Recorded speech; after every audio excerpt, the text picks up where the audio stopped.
Poursuivons nos apprentissages à propos de ce fameux Pythagore.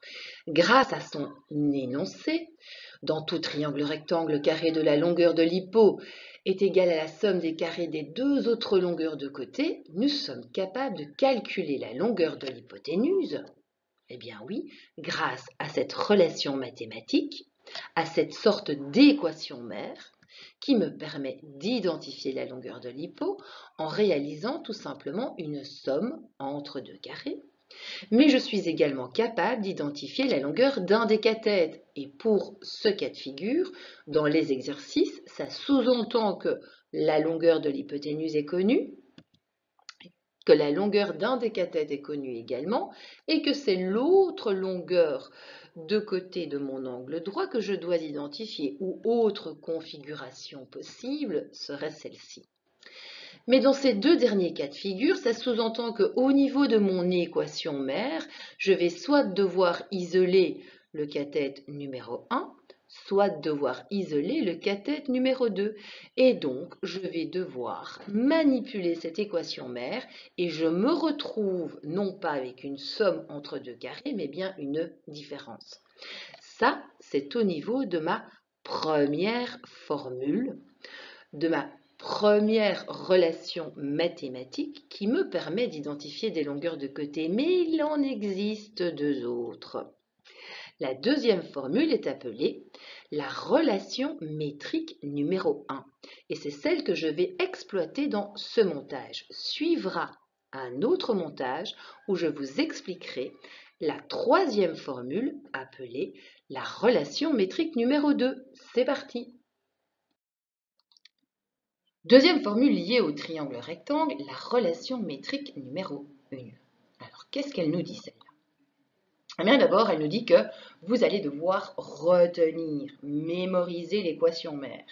L'équation mère qui va nous permettre de calculer la longueur de la hauteur relative, vous vous souvenez, hauteur relative à qui? À l'hypoténuse, c'est-à-dire la longueur de la hauteur issue de l'angle droit de votre triangle rectangle, d'où le fait de bien manipuler le vocabulaire inhérent au triangle rectangle, je le rappelle. Donc voici une situation géométrique. Vous avez un triangle ABC rectangle en A. J'ai tracé la hauteur relative. Le pied de cette hauteur arrive perpendiculairement sur mon hypoténuse en un point que j'ai nommé T.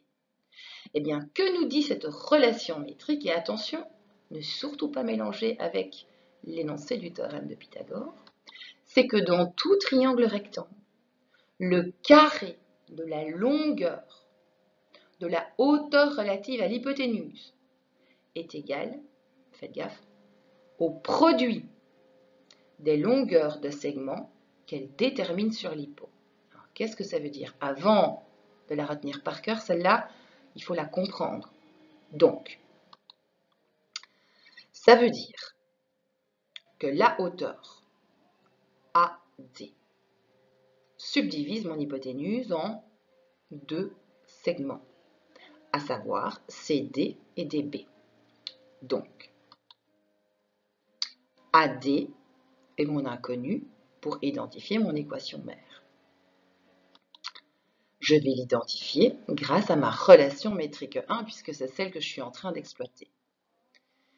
Est égal à quoi? AD carré est égal au produit des longueurs de segments qu'elle subdivise sur cette hypo, à savoir la longueur CD multipliée par la longueur DB.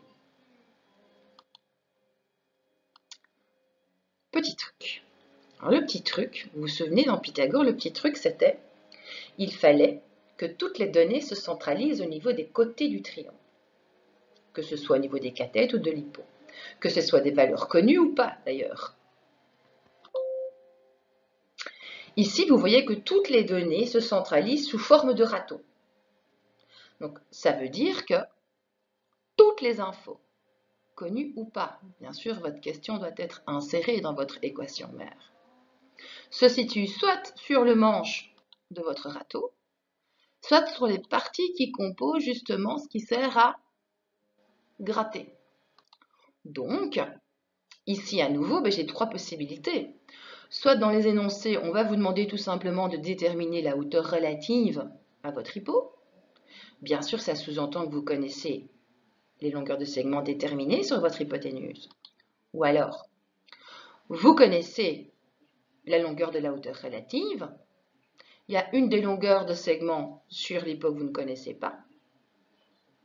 Et l'autre, bien sûr, qui est connue. Ou encore, vous connaissez la longueur de cette hauteur. Vous connaissez une première longueur de segment, mais vous ne connaissez pas l'autre. Donc tout l'art sera évidemment de bien cibler à quel moment on va pouvoir utiliser cette relation métrique 1. C'est parti, appliquons RM1 dans deux situations géométriques.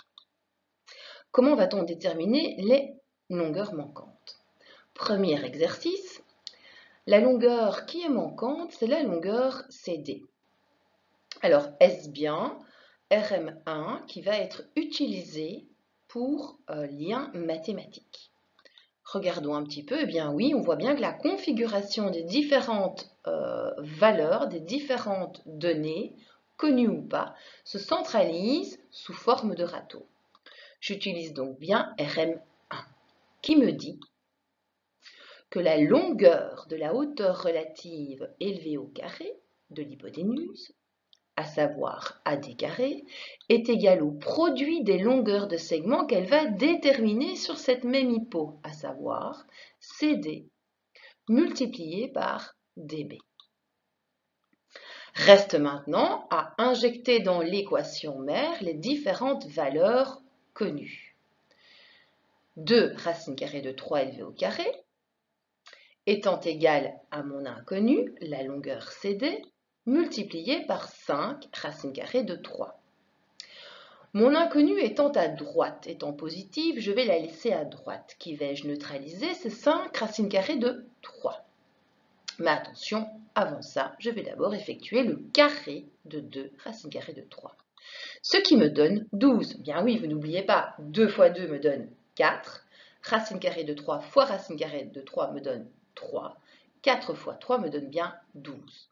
Étant égal à CD multiplié par 5 racine carrée de 3.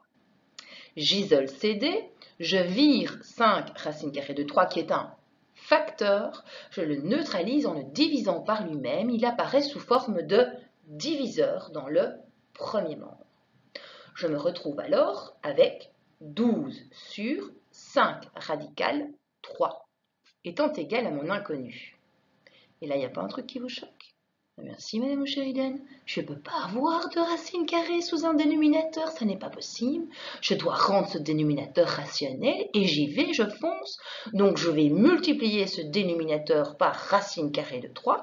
Ainsi, le problème de racine carrée est éliminé. Mais attention, je fais exactement la même chose au niveau du numérateur. Dès lors, je me retrouve avec 12 racine carrée de 3 sur 15 étant égal à CD.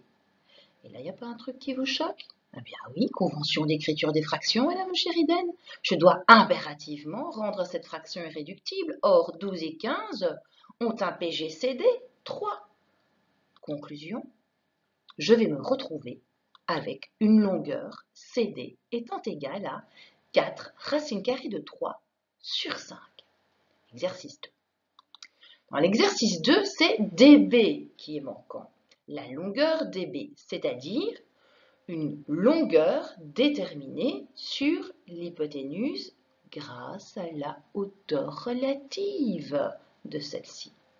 Donc, c'est bien RM1 que je vais utiliser. Pourquoi? À nouveau, cette fameuse configuration sous forme de râteau, où toutes les informations connues ou pas sont centralisées. Dès lors, j'en tire mon équation mère qui n'est rien d'autre que le carré de cette hauteur relative à l'hypo, AD carré, étant égal au produit des longueurs de segment qu'elle va déterminer sur l'hypo, à savoir CD multiplié par DB. J'insère maintenant les valeurs connues. Autrement dit, dans la première partie de mon équation, à gauche, j'ai mis 16. Pourquoi? Parce que 4 au carré me donne 16. étant égal à 8. Attention, hein, 8, pas 8 au carré. 8 multiplié par mon inconnu. Reste à isoler cet inconnu. Je vais donc virer le facteur 8. Passant la frontière du égal, il va devenir dans le membre de gauche diviseur.